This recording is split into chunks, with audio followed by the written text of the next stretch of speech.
Well, happy Thanksgiving, First United Methodist Church of Dothan. Hope everyone has a wonderful, a blessed, and an incredibly thankful day. My name is Kody Kirchhoff. I'm the Executive Director of the Harbor in downtown Dothan and on staff at First Methodist, and truly wishing you a glorious Thanksgiving day and into this wonderful season of Advent and Christmas, wishing everyone God's greatest blessings. Today, talking to you about Thanksgiving. Thanks can get thrown around with a lot of different meanings in our world today. We can be thankful for something because of how it earthly makes us feel. We can be grateful. We can have conditional thanks that we're thankful as long as it affected us positively. There's a lot of different ways that we can describe thanks and Thanksgiving.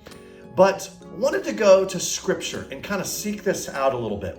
In the Old Testament, there are 102 different mentions of the word thanks or thanksgiving, or that context of really having thanksgiving in our hearts. In the New Testament, there's 71 times that is mentioned.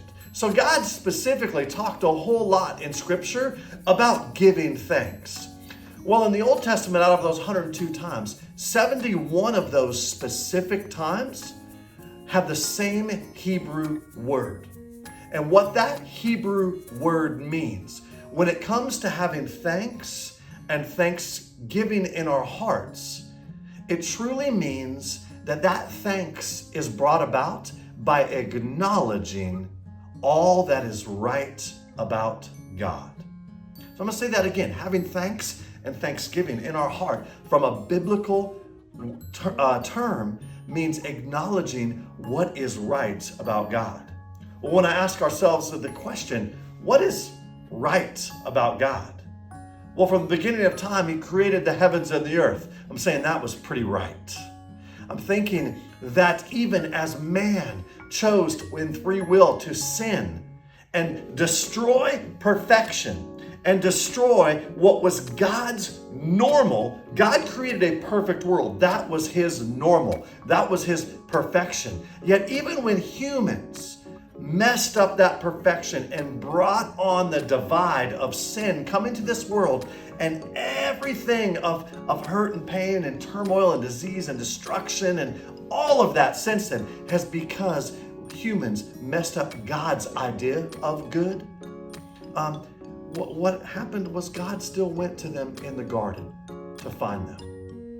God still sent His Son, Jesus, to die for us that we would be redeemed and reconciled and have life everlasting, but also have purpose and fulfillment on this earth, living as in heaven. So you think about who God really is and the nature of Him, and you ask yourself that question again of that Hebrew word about thanks, acknowledging what is right about God. Well, friends, everything is right about God. I do know this. I don't always understand His timing, and I certainly don't understand all of His ways, and I can't read the mind of God, but I do trust Him that everything is right about Him.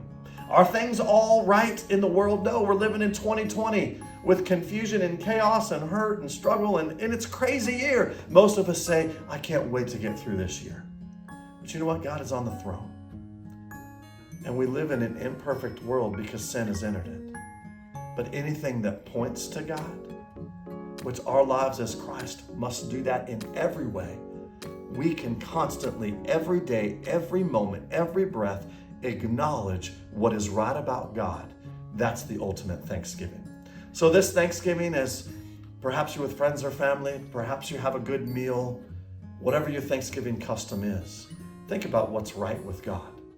Give God every ounce of glory and honor and praise in every breath we take, in every step that we make, because God is right. So we love you, First Methodist family. Have a blessed Thanksgiving. Acknowledge Him in every way, because God is the definition of Thanksgiving. Be blessed.